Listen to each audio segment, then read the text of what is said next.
यह टॉपिक आपके लिए मोस्ट इम्पॉर्टेंट होने वाला है क्योंकि इस टॉपिक में हम आपके लिए लेकर आए हैं फिजिक्स के 160 मोस्ट इम्पॉर्टेंट क्वेश्चन जो कि बहुत ही हेल्पफुल होगा। चाहे आप किसी भी एग्जाम की तैयारी कर रहे हैं, चाहे आपका एसएससी हो, बैंक हो, रेलवे हो या कोई भी एग्जाम हो, सभी में इस टॉपिक से क्वेश्चन पूछे जाते हैं।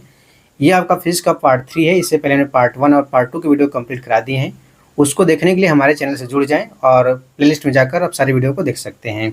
सो हेलो गाइस, स्वागत है आपका अपना चैनल उपेंद्र मैथ में। यदि आप हमारे चैनल पर नए हैं तो प्लीज़ हमारे चैनल को सब्सक्राइब कर लें, बेल आइकन प्रेस कर लें ताकि हमारे द्वारा डाले गए वीडियो की अपडेट आपको सबसे पहले मिल जाएं। और यदि आपको किसी भी टॉपिक की वीडियो चाहे तो प्लीज़ हमें कमेंट करके बताएं, हम उस टॉपिक पे आपके लिए अवश्य वीडियो लेकर आएंगे। तो चलिए स्टार्ट करते हैं आज का सेशन। जिस सामग्री से रोशनी पारित हो सके उसको क्या कहते हैं? तो उसको हम ट्रांसपेरेंट कहते हैं। इसका राइट आंसर ऑप्शन सी हो जाएगा। टिंडल प्रभाव प्रकाश के डैश से संबंधित है, तो इसका राइट आंसर हो जाएगा ऑप्शन बी, यानी कि टिंडल प्रभाव प्रकाश के प्रकीर्णन से संबंधित है। निर्वात में प्रकाश का वेग कितना होता है? इसका राइट आंसर ऑप्शन ए हो जाएगा 3 × 10⁸ मीटर प्रति सेकेंड होता है। इसे याद रखिएगा, सभी मोस्ट इंपॉर्टेंट क्वेश्चन है। अगला क्वेश्चन, प्रकाश की गति अधिकतम निम्न में से किस माध्यम में होती है? तो इसका राइट आंसर ऑप्शन बी हो जाएगा, अधिकतम निर्वात में होती है। प्रकाश डैश में संचरित होता है, तो इसका राइट आंसर ऑप्शन डी हो जाएगा, यानी कि प्रकाश एक सीधी रेखा में संचरित होता है। प्रकाश का क्वांटम सिद्धांत किसके द्वारा प्रदान किया गया था? तो इसका राइट आंसर याद रखिएगा, ऑप्शन बी हो जाएगा, यानी कि प्लांक ने प्रदान किया था। प्रकाश एक अनुप्रस्थ तरंग है, डैश साबित करती हुई एकमात्र घटना कौन सी है? तो इसका राइट आंसर ऑप्शन डी हो जाएगा, यानी कि ध्रुवीकरण है। ऐसी वस्तुएं जो खुद प्रकाश उत्पन्न नहीं करती उन्हें क्या कहा जाता है? तो इसका राइट आंसर हो जाएगा ऑप्शन सी, यानी कि उसको हम अप्रदीप्त वस्तुएं कहते हैं। वस्तुएं जो अपनी रोशनी स्वयं उत्पादित करती हैं को डैश कहते हैं, तो इसका राइट आंसर याद रखिएगा, ऑप्शन डी हो जाएगा, उसको हम चमकदार वस्तुएं कहते हैं। हमें घास का रंग हरा दिखाई देता है क्योंकि? इसका राइट आंसर हो जाएगा ऑप्शन ए, यह हरे रंग के प्रकाश को वापस हमारी आंखों पर परावर्तित करती है। याद रखिएगा। किस साल में ओले रोमर ने इतिहास में पहली बार प्रकाश की गति को मापा था? तो इसका राइट आंसर ऑप्शन बी हो जाएगा, 1676 ईस्वी में। याद रखिएगा। सूर्य की रोशनी में हरे रंग का दिखाई देने वाला एक कपड़ा लाल रोशनी में देखे जाने पर काले रंग का दिखाई देना क्यों शुरू होता है? इसका राइट आंसर ऑप्शन ए हो जाएगा। याद रखिएगा, यानी कि कपड़ा लाल रंग की तरंग आयाम को पूर्णतः अवशोषित कर लेता है। गली के पीले लाइट में किसका प्रयोग किया जाता है? तो इसका राइट आंसर ऑप्शन डी, यानी कि सोडियम का प्रयोग करते हैं। प्रकाश सबसे अधिक गति से किस में यात्रा करता है? तो वह निर्वात में सबसे अधिक गति से यात्रा करता है, यानी कि ऑप्शन ए राइट आंसर हो जाएगा।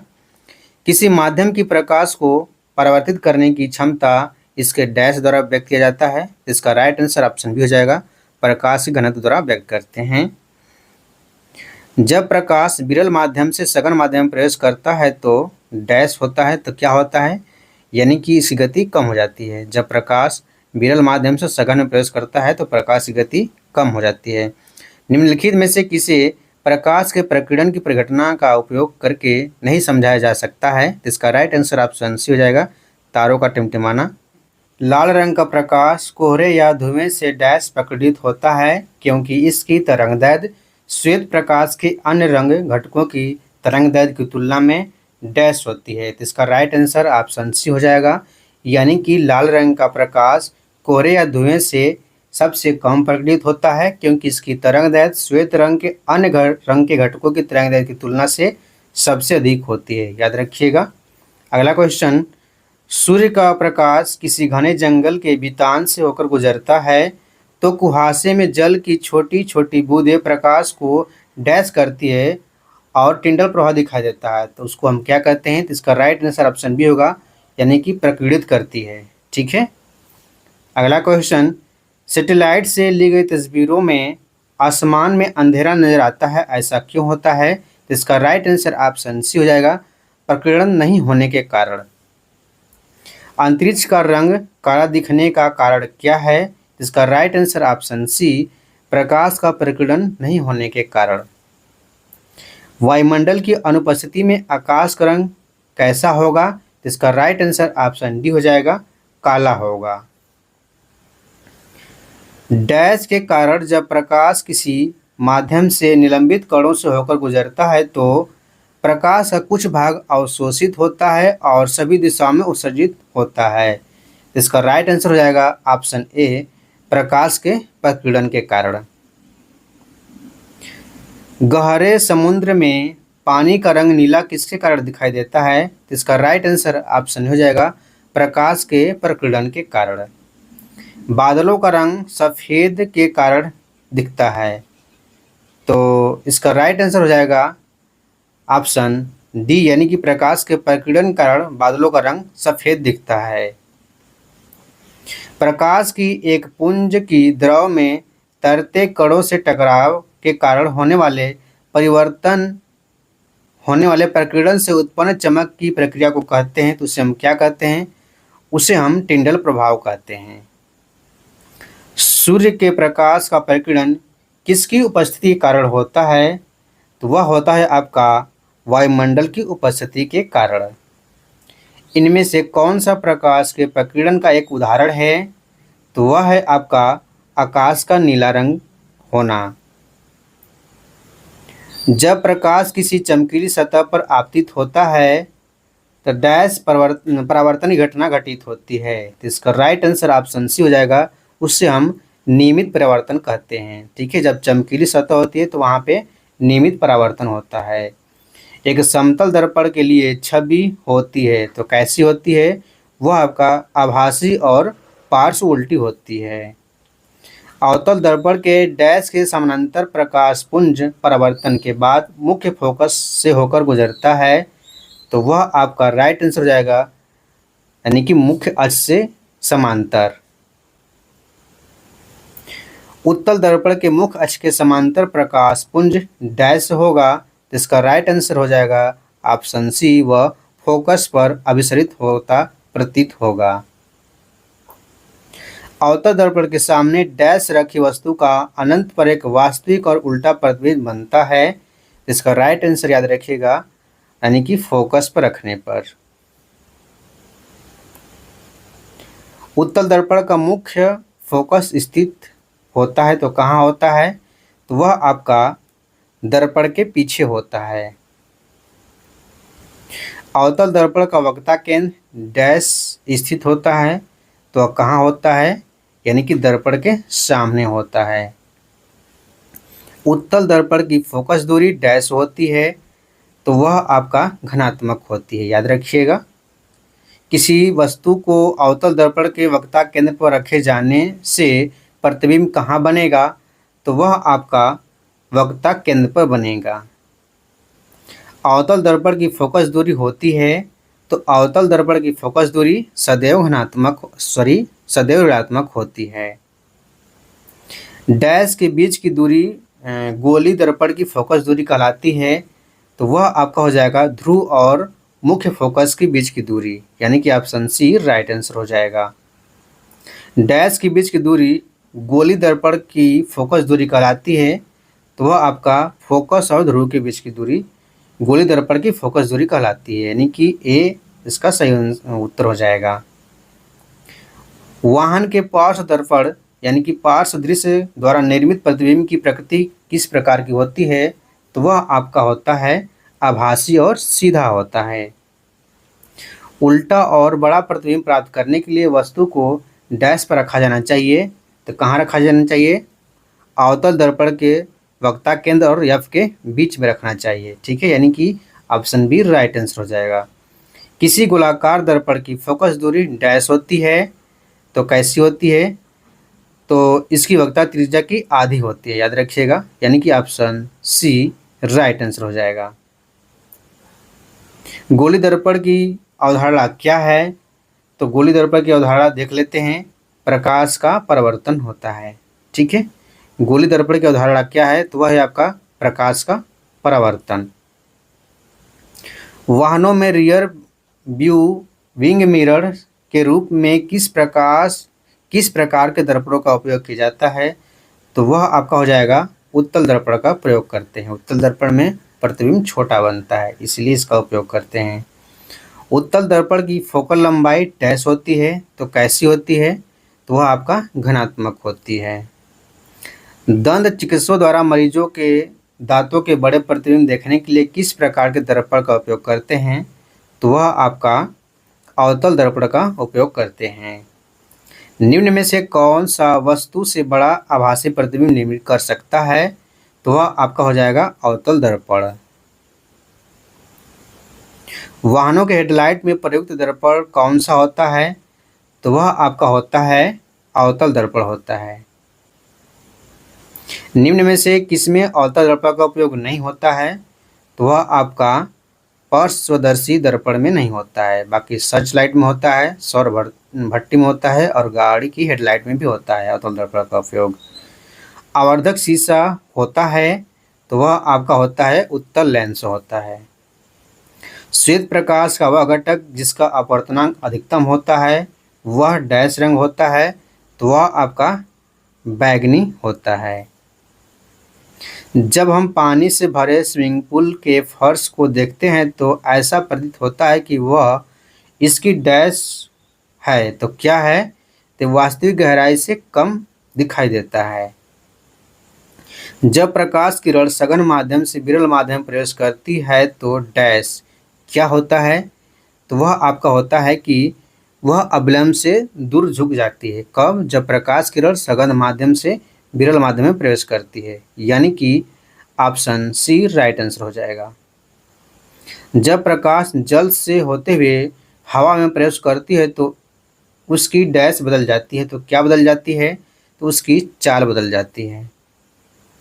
डैश का उपयोग करते हुए अपवर्तनांक के मान की गणना की जा सकती है, तो किसका उपयोग करते हुए? वह है आपका स्नेल के नियम का, यानी कि ऑप्शन सी राइट आंसर हो जाएगा। बैगनी, हरे, नारंगी और पीले रंगों में से किस रंग का अपवर्तनांक सबसे कम होता है? तो इसका राइट आंसर हो जाएगा ऑप्शन बी नारंगी रंग। रात्रि में तारे डैश के कारण टिमटिमाते हुए प्रतीत होते हैं, तो इसका राइट आंसर हो जाएगा ऑप्शन सी तारों के प्रकाश के वायुमंडलीय अपवर्तन के कारण। यदि अपवर्तनांक का मान बढ़ता है तो डैश क्या होता है? इसका राइट आंसर हो जाएगा ऑप्शन बी प्रकाश की दिशा में विचलन बढ़ता है। एक चम्मच को टेढ़ा दिखता है, एक चम्मच जो टेढ़ा दिखता है किसका उदाहरण है? तो इसका राइट आंसर ऑप्शन बी हो जाएगा अपवर्तन का उदाहरण है। वायु का निरपेक्ष अपवर्तनांक सूचकांक कितना होता है? तो आपका 1.003 होता है, यानी कि राइट आंसर ऑप्शन डी हो जाएगा। रात के समय तारों का टिमटिमाना डैश के कारण होता है, या किसके कारण होता है? यह आपका वायुमंडलीय अपवर्तन के कारण होता है। हीरा का निरपेक्ष अपवर्तनांक कितना होता है? तो इसका राइट आंसर ऑप्शन बी हो जाएगा, यानी कि 2.42 होता है। निम्नलिखित में से किस विकल्प का माध्यम दृष्टिगत रूप से कम सघन होता है?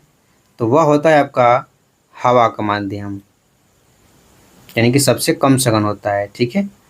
सूर्योदय एवं शुरुआत के समय सूर्य दीर्घ वृत्ताकार दिखने का क्या कारण है? इसका राइट आंसर हो जाएगा अपवर्तन के कारण सूर्योदय एवं शुरुआत के समय सूर्य दीर्घ वृत्ताकार दिखाई देता है। निम्न में से किस माध्यम का अपवर्तनांक सबसे कम होता है? तो वह आपका हवा का सबसे कम अपवर्तनांक होता है। ठीक है। दो माध्यमों के मध्य सीमा पर प्रकाश के मुड़ने की घटना किसके प्रभाव से होती है? तो यह आपका होता है अपवर्तन के प्रभाव से। प्रकाशिक तंतु किस सिद्धांत पर कार्य करता है? तो वह आपका पूर्ण आंतरिक परावर्तन के सिद्धांत पर कार्य करता है। रेगिस्तान में यात्रियों को अक्सर पानी फैले होने का दृष्टिभ्रम होता है, जहां वास्तव में कुछ नहीं होता है। इसे हम क्या कहते हैं? तो उसे हम मृग मरीचिका कहते हैं।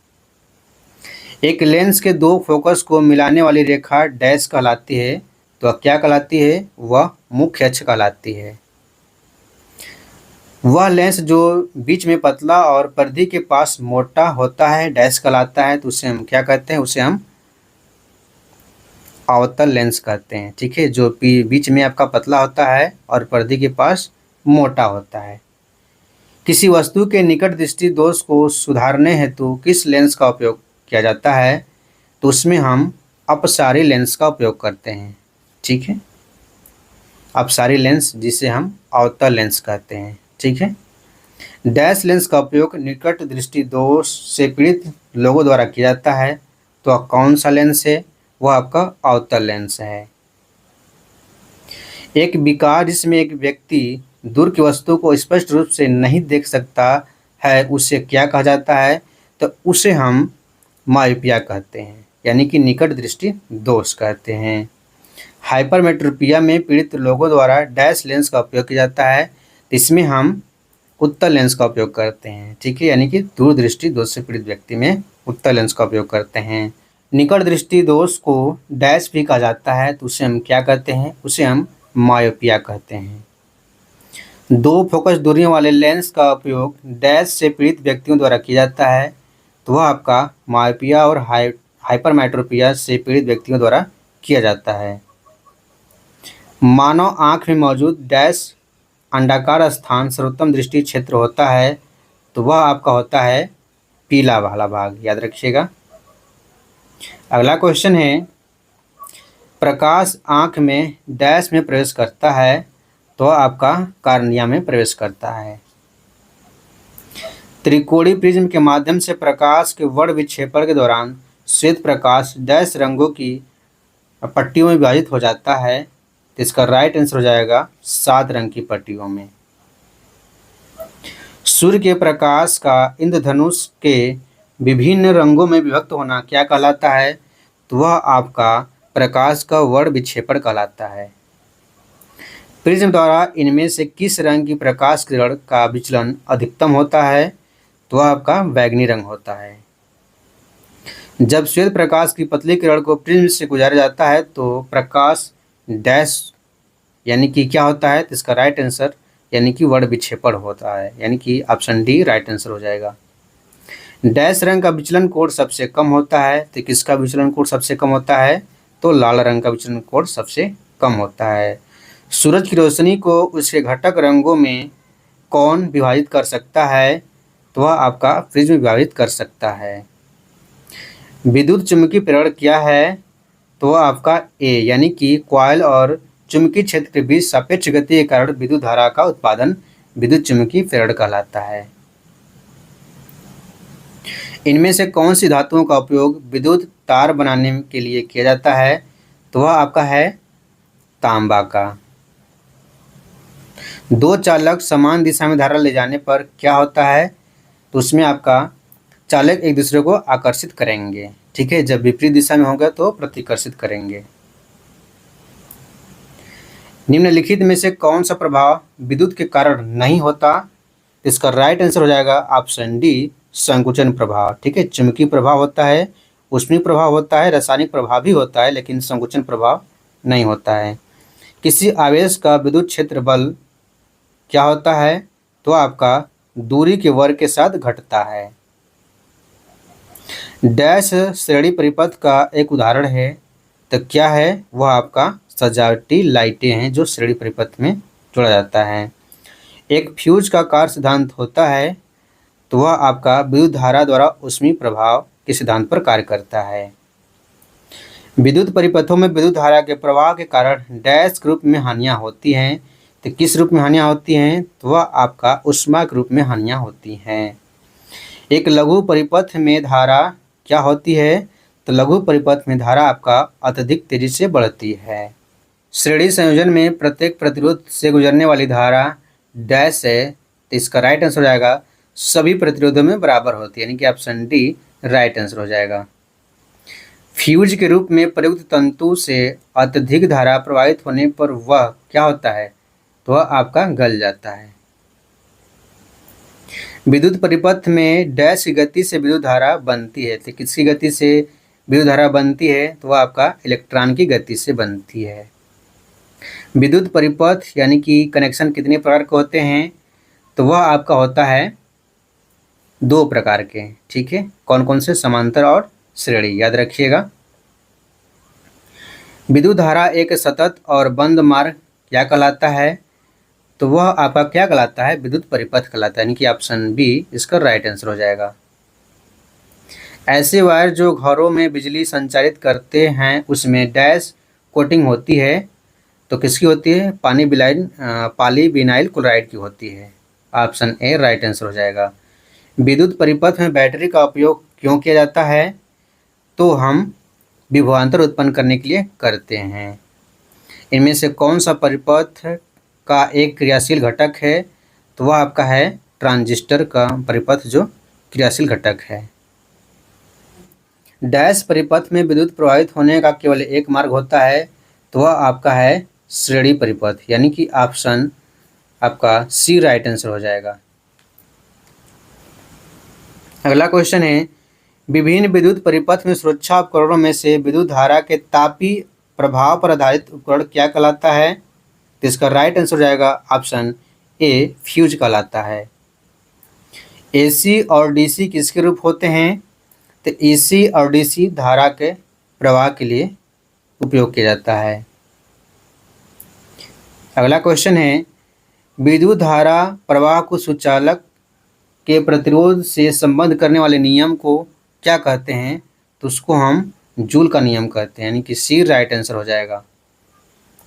प्रत्यावर्ती धारा की माप किसके द्वारा की जा सकती है? तो यह आपका प्रेरण मीटर के द्वारा की जा सकती है। विद्युत धारा का सूत्र क्या होता है?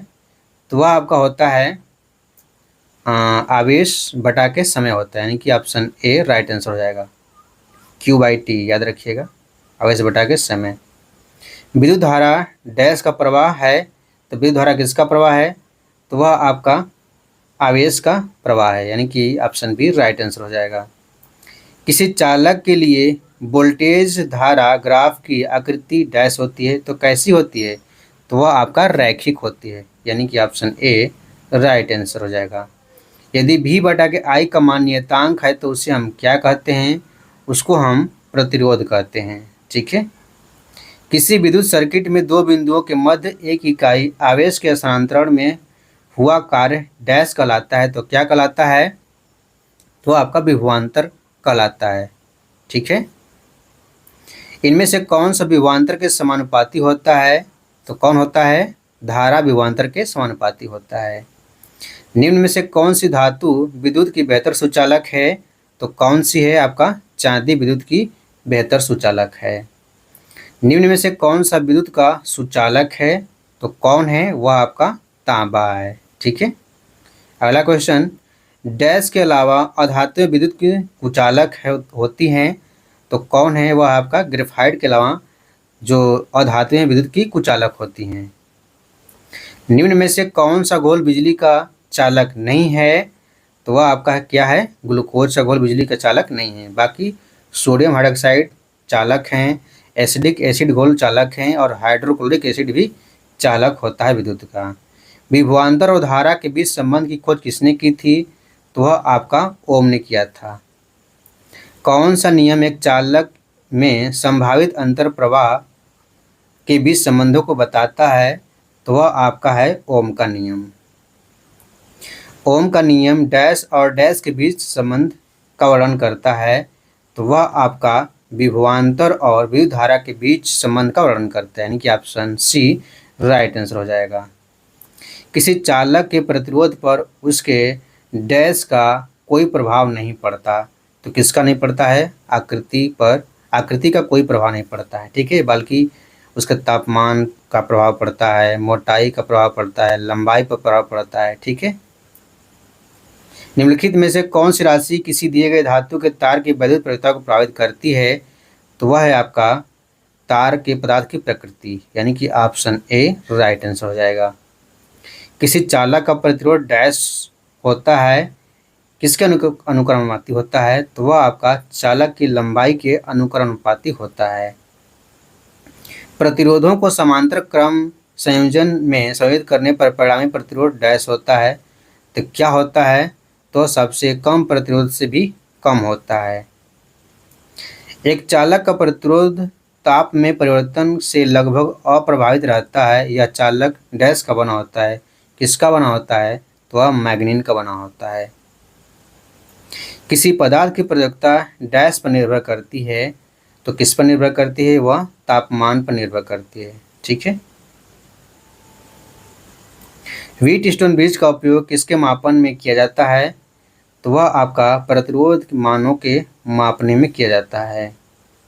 यदि एक सर्किट का प्रतिरोध दोगुना किया जाता है तो वोल्टेज को समान रखने के लिए सर्किट में प्रवाहित विद्युत धारा कैसी होती है? तो वह आपका आधी घट जाती है। इलेक्ट्रिक सर्किट में धारा नियंत्रक का प्रयोग प्रायः डैश को परिवर्तित करने के लिए किया जाता है। तो किसको परिवर्तित करने किया जाता है? वह प्रतिरोध को परिवर्तित करने के लिए किया जाता है। एक पदार्थ में क्या होने पर अति चालक पदार्थ होता है? तो वह आपका हो जाएगा प्रतिरोध का मान न्यून होने पर अति चालक हो जाएगा। निम्न में से किस में निम्न प्रतिरोधकता होती है? तो आपका नाइक्रोम में सबसे कम प्रतिरोधकता होती है। दो बल्बों में से एक दूसरे की तुलना में अधिक चमकता है तो कौन से बल्ब का प्रतिरोध उच्च है? तो आपका डिम बल्ब का प्रतिरोध उच्च होता है। यदि दो प्रतिरोधों के समान विभवांतर मौजूद हैं तो वे क्या होगा?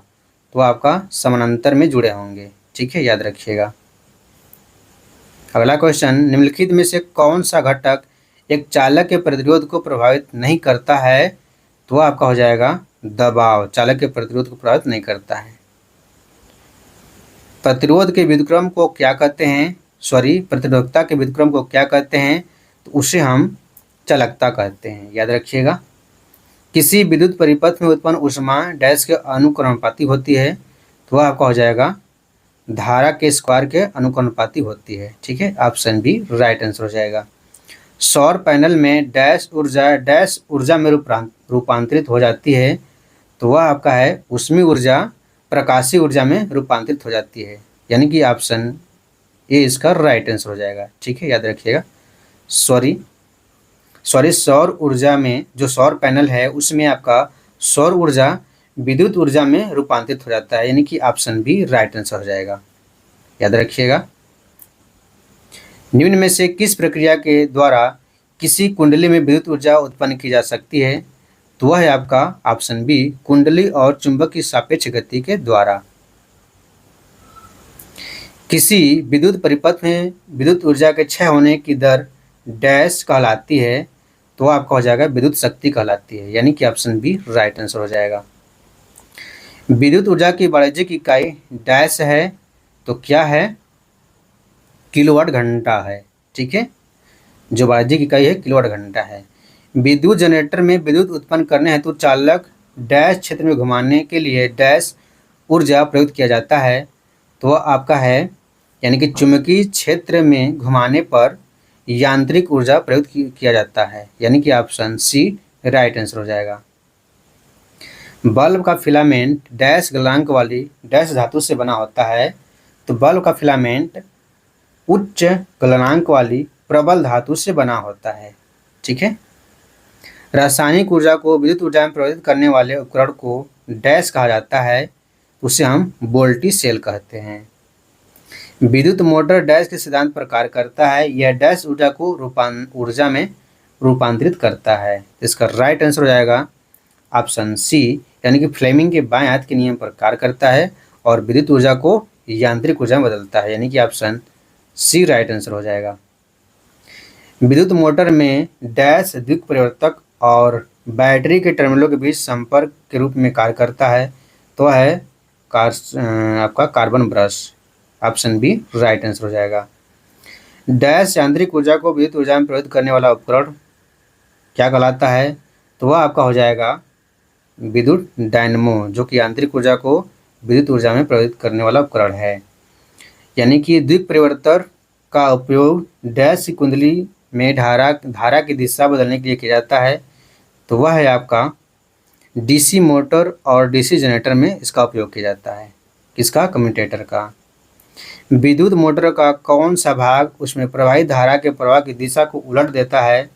तो वह आपका हो जाएगा विभक्त विलय। अगला क्वेश्चन, विद्युत गीजर में डैश ऊर्जा में रूपांतरित होती है तो वह आपका हो जाएगा विद्युत ऊर्जा ऊष्मीय ऊर्जा में रूपांतरित होती है। गैल्वेनोमीटर परिपथ में संयोजित होने पर डैश की उपस्थिति का संसूचन होता है तो वह आपका हो जाएगा धारा का संसूचन होता है। इनमें से कौन रासायनिक ऊर्जा को विद्युत ऊर्जा में बदलता है? तो वह है आपका बैटरी रासायनिक ऊर्जा को विद्युत ऊर्जा में बदलता है। विद्युत धारा के मापन हेतु निम्न में से किस उपकरण का प्रयोग किया जाता है? तो वह है आपका एमीटर का उपयोग किया जाता है। निम्न में से कौन विद्युत धारा के ताप प्रभाव पर आधारित है? तो कौन है? वह है आपका विद्युत हीटर है। आधुनिक विद्युत जनरेटर डैश सिद्धांत पर कार्य करता है? तो वह आपका विद्युत चुम्बकीय प्रेरण के सिद्धांत पर कार्य करता है। विद्युत धारा के तापीय प्रभाव के व्यवहारिक अनुप्रयोग पर आधारित नहीं है, तो कौन सा नहीं है?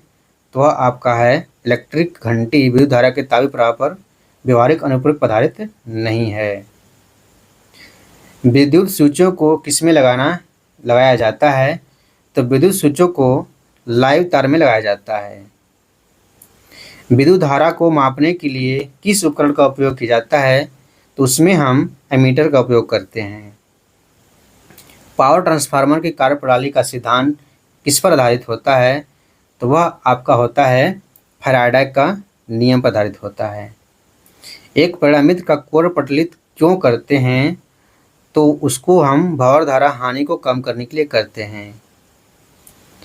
एक समान ट्रांसफार्मर डैश पर कार्य करता है, तो किस पर कार्य करता है? तो आपका एसी धारा पर कार्य करता है, जिसे हम प्रत्यावर्ती धारा भी कहते हैं। एक आदर्श ट्रांसफार्मर में क्या होता है?